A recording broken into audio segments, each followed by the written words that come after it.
Hello everyone, welcome back to our channel. This video is about Code of Wages 2019. ये हमारा part 4 होगा जिसमें हम पेमेंट ऑफ वेज को डिस्कस करेंगे।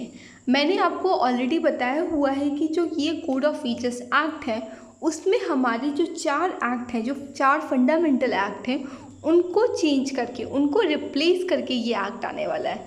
वो कौन कौन से हैं? Payment of ways, minimum wages, equal remuneration और आपका फाइनल होता है पेमेंट ऑफ बोनस एक्ट।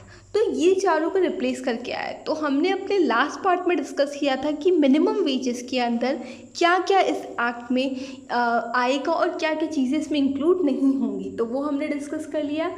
अब हम इसका चैप्टर 3 डिस्कस करेंगे जिसमें आपका पेमेंट ऑफ वेज है। तो जो हमारा पुराना पेमेंट ऑफ वेज था उसमें से कुछ चीज़ें ऑल्टर की गई हैं, कुछ चीज़ें चेंज की गई हैं और कुछ चीज़ें नई डाली गई हैं। तो आइए देखते हैं कि इस एक्ट के अंदर पेमेंट ऑफ वेज में क्या क्या चीज़ें हैं। तो पहले देखते हैं payment of ways. Mode of payment क्या होगा?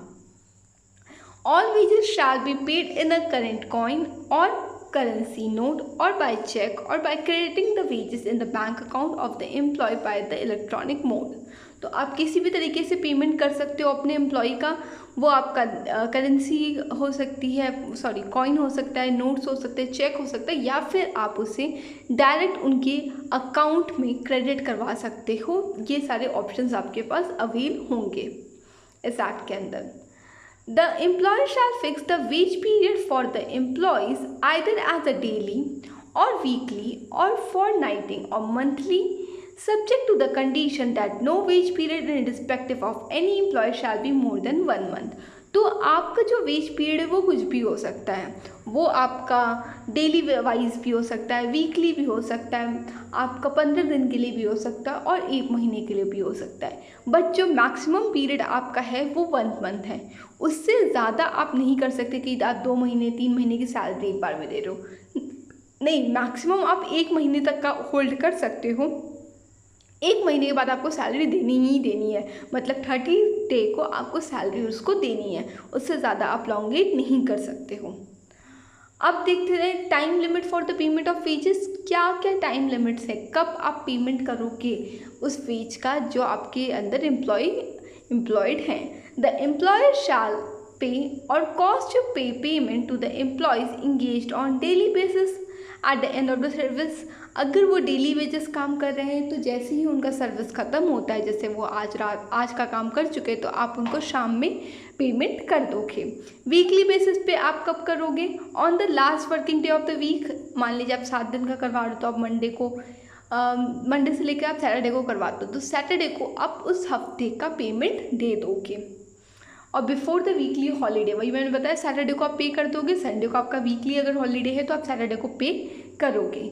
और अगर आप फॉरनाइट बेसिस होगा तो before the end of the second day after the end of the fortnight, तो आपका सेकेंड डे से पहले ही, शिफ्ट ख़त्म होने से पहले ही आप उसे पे कर दोगे। और अगर मंथली बेसिस होगा तो 7th डेट, जो आपकी 7वीं तारीख आती है अगले महीने की, उसमें आप पिछले महीने का पेमेंट कर दोगे। तो मतलब अगर आपको जुलाई का पेमेंट करना है तो 7 जुलाई से पहले आप पेमेंट कर दोगे। Where an employee has been removed or dismissal from a service or retrenched or resigned from the service for become unemployed due to closure of the establishment, the wages payable to him shall be paid within 2 working days of his removal, dismissal, retrenchment as case may be is resignation। तो कह रहे हैं कि जब भी वो बंदा, मान लीजिए कोई ऐसा केस है जिसमें उसका डिसमिस हो गया या फिर वो रिट्रेंच करवा दिया गया है या फिर वो अनएम्प्लॉयड हो गया किसी भी कंडीशन में, तो उसका जो पेमेंट होगा वो आपका 2 दिन के अंदर हो जाना चाहिए, विदिन 2 डे वर्किंग डेज। तो वर्किंग डे के अंदर 2 दिन के अंदर उसका पेमेंट आप कर दो। अगर वो अनएम्प्लॉयड हो गया, आपने उसको अपने सर्विस से निकाल दिया है तो। Notwithstanding any contained in subsection 1 or subsection 2, the appropriate government may provide any other time limit for the payment of wages where is considered reasonable having regard in the circumstance। तो ये कह रहे हैं कि आपका ये भी हो सकता है कि आपका जो अप्रोप्रिएट गवर्नमेंट है, जो सेंट्रल या फिर स्टेट हो सकता है, वो आपको कोई और वेज पीरियड प्रोवाइड करे अगर उसको लगता है तो। Nothing contained in subsection 1 or subsection 2 shall affect the time limit of payment of the wages provided under any other law timing in force. तो अगर कोई और लॉ है, पेमेंट ऑफ वेजेस के अलावा कोई और लॉ आपके इस्टेब्लिशमेंट में लग रही है और उसमें आपका वेज पीरियड कुछ और दिया गया है, तो वहाँ पे आपका वही एक्ट लगेगा, ये एक्ट वहाँ पे नहीं लगेगा।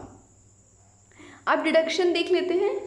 पेमेंट ऑफ वेजेस एक्ट में भी आपने पढ़ा होगा, तो बहुत सारे डिडक्शन दिए गए थे कि कौन से लीगल डिडक्शन है, क्या क्या कितना अमाउंट आप डिडक्ट कर सकते हो, मैक्सिमम डिडक्शन लिमिट क्या है, फ़ाइन कितना कर सकते हो, तो ये सारी चीज़ें हम वहाँ पे पढ़े थे। अब इसमें देख लेते हैं क्या क्या चीज़ें चेंज हुई हैं और कौन सी चीज़ें आएंगी अगर ये एक्ट हमारे ऊपर इन्फोर्स होगा तब। Deduction which may be made from the wages of any employee. No deduction from the wage shall be made except those who are authorized under the proposed legislation। तो ये कह रहे हैं कि आपका जो भी डिडक्शन होता है वेज में वो आप वही करोगे जो लेजिस्लेट है, अनलेजिस्लेट आप नहीं करोगे, अनऑथराइज डिडक्शन नहीं होगा। The upper ceiling of the deduction कितना है 5%, मतलब 50%। तो आप मैक्सिमम 50% ही डिडक्ट कर सकते हो किसी भी एम्प्लॉय के सैलरी या वेजेस में से, उससे ज़्यादा आप नहीं कर सकते हो उस वेज पीरियड में। मतलब एक वेज पीरियड अगर आप महीने की सैलरी दे रहे हो तो उस महीने में आप 50% ही डिडक्ट कर सकते हो, उससे ज़्यादा आप नहीं करोगे, और भले आपका जो रेस्ट बच रहा है वो नेक्स्ट वेज पीरियड में आप करो। Where any deduction is made by the employer from the wage of an employee under the section but do not deposit in the account of trust or the government fund or any other account as required under the provision of the law for time being in force, such employer shall not be held responsible for such default for the employer। तो ये कह रहे हैं कि अगर मान लीजिए किसी एम्प्लॉयर ने कुछ अमाउंट काटा है उस एम्प्लॉय की सैलरी में से, किस लिए काटा है कि उसको कोई गवर्नमेंट फंड या गवर्नमेंट ट्रस्ट में उसको जमा करना है, बट वो जमा नहीं करता है, वो अपने पास रख लेता है, तो इसकी जो लाइबिलिटी है, जो रिस्पॉन्सिबिलिटी है वो एम्प्लॉयर की होगी। वो यहाँ पे अकाउंटेबल होगा कि पैसे जमे क्यों नहीं हुए। आपका एम्प्लॉय के ऊपर कोई भी रिस्पॉन्सिबिलिटी लाए नहीं करेगी, यही वो कह रहे हैं हम। अब देख लेते हैं फाइन, कितना फ़ाइन लगना है। No fine shall be imposed on any employee until such employee has been given an opportunity showing cause against the fine or otherwise in accordance with the such procedure as may be prescribed in the imposition of fine। तो ये कह रहे हैं कोई भी आप ऐसा fine नहीं लगा सकते हो बिना आप उसकी बात सुने, बिना उसके साइड को समझे। आप ऐसा नहीं है वन साइडेड फ़ाइन उस पर इम्पोज कर दिए और आप उससे पैसे कटवा रहे हो, उससे पैसे ले रहे हो, तो आप उसकी बात सुनोगे और जस्टिफाई करोगे कि उसकी गलती उसमें है कि नहीं है। The total amount of fine which may be imposed in any one wage period or any employee shall not exceed equal to the 3%। तो आपका जो फाइन का पोर्शन होगा वो 3% ही हो सकता है सैलरी का और उस वेज पीरियड के लिए। तो मान लीजिए आपकी वेज पीरियड 1 मंथ है, तो 1 मंथ की सैलरी में का आप 3% ही एज अ फाइन इम्पोज कर सकते हो उस एम्प्लॉय पे और उस वेज पीरियड के लिए। No fine shall be impose on employee who is under age of 15। तो जो भी आपके एडोलेसेंट होंगे या फिर जो आपके चाइल्ड वर्कर्स होंगे उन पे आप फाइन इम्पोज नहीं कर सकते हो। No fine imposed on the employee shall be recovered from him or by installment or after the expiry of the 90 days from the day it which be imposed। तो कोई भी फाइन आप उससे recover नहीं कर सकते हो इंस्टॉलमेंट में, या फिर अगर वो फ़ाइन को इम्पोज किए 90 डेज़ हो गए हैं, आपने फ़ाइन इम्पोज किया था जनवरी में, तो आप उससे जून जुलाई में नहीं ले सकते हो। आपको 90 डेज़ ही मिलते हैं उस फ़ाइन को इम्पोज करना और रिकवर करने के लिए, उसके बाद वो फ़ाइन आप उससे नहीं ले सकते हो। Every fine shall be deemed have to be impose on the day of the act or omission of the respective was impose. तो वही कह रहे हैं कि जब आप उसको इम्पोज करोगे तभी से आपका फ़ाइन वहाँ से कटेगा। All fine and the rationalisation therefore shall be recorded in register. जो भी फ़ाइन आप इम्पोज कर रहे हो किसी भी एम्प्लॉय के ऊपर, उसके लिए एक सेपरेट रजिस्टर मेंटेन होगी जिसमें कितना % ऑफ फाइन उन पे लगाया गया है, रीज़न क्या था, और कौन कौन से उसमें आपको वो मिले डॉक्यूमेंट्स मिले कि हाँ उसी की गलती थी, तो इसके रिगार्डिंग आप सारी चीज़ें रजिस्टर में मेंटेन करोगे। Deduction for the damage or loss, अब मान लीजिए किसी एम्प्लॉय ने कोई डैमेज कर दिया या कोई लॉस हो गया उसकी वजह से, तो उसके लिए आप डिडक्ट कर सकते हो, ये आपके ऑथराइज डिडक्शन में आएंगे। अब देख लेते हैं। Deduction for the damage or loss, the deduction for the damage or loss shall not exceed the amount of the damage or the loss cause to the employer by the default of the employ. तो ये कह रहे हैं कि अगर मान लीजिए किसी एम्प्लॉय की कोई गलती की वजह से एम्प्लॉयर को कोई लॉस हो रहा है या फिर कोई डैमेज कॉज्ड हुआ है, तो उसका जो आप डिडक्शन करोगे वो एक्सीड नहीं करना चाहिए किसके कंपेयर में, उस अमाउंट के कंपेयर में जो आपने लॉस या फिर डैमेज किया है। तो जितना डैमेज है उतना ही रिकवर करो, उससे ज़्यादा आप नहीं कर सकते हो। The deduction shall not made until the employee has been provided an opportunity of showing cause against the deduction और otherwise in accordance with the procedure prescribe by rule. तो वही है, डिडक्शन तब तक इम्पोज नहीं होगा जब तक वो एम्प्लॉई का रीज़न नहीं सुना जाएगा, उसके जो पार्ट ऑफ द स्टोरी है उसको नहीं सुना जाएगा, तब तक आप कोई भी फाइन इम्पोज नहीं कर सकते हो। नेक्स्ट देख लेते हैं। Deduction for the service rented, कोई भी सर्विस आप उसे प्रोवाइड कर रहे हो तो उसके लिए अगर आप डिडक्ट कर रहे हो तो वो भी आपका ऑथराइज डिडक्शन होता है। The deduction under the clause D or clause E of the subsection 2 of section 18 shall not be made from the wages of employee unless the house accommodation, amity or service has been accepted by him as a term of employment. Otherwise, such deduction shall not exceed the amount equivalent to the value of house requirement, amenities or other service supplied. तो ये कह रहे हैं कि आपका जो deduction आप नहीं करोगे अगर वो बंदे ने HRA या फिर आप हाउस अकोमोडेशन लिया ही नहीं है, एक्सेप्ट ही नहीं किया, तो आप उससे डिडक्ट नहीं कर सकते हो।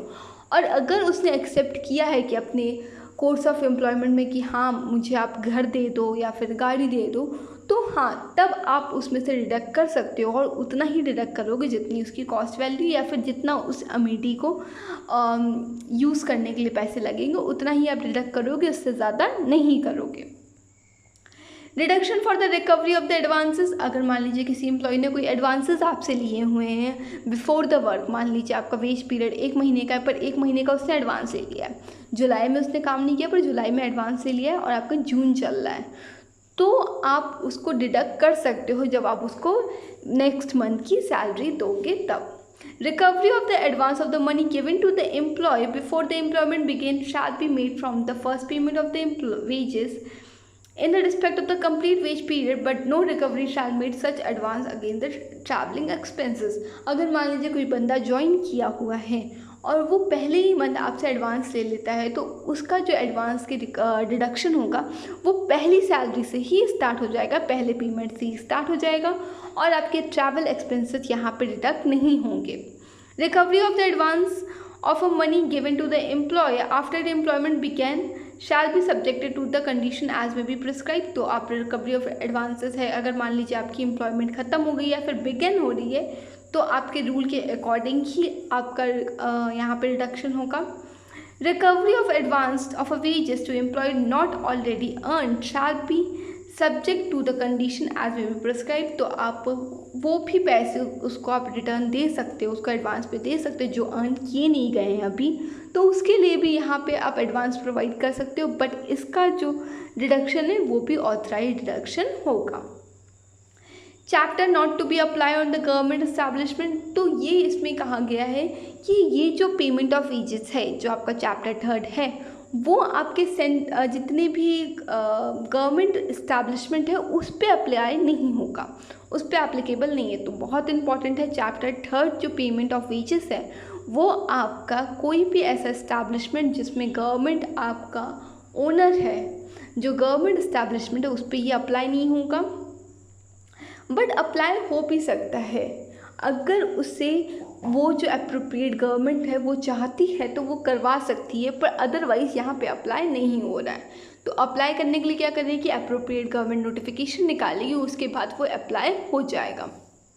तो दैट्स ऑल, इतना ही था इस वीडियो के अंदर। ये आपका था पेमेंट ऑफ वेजेस जो आपका चैप्टर 3 में है।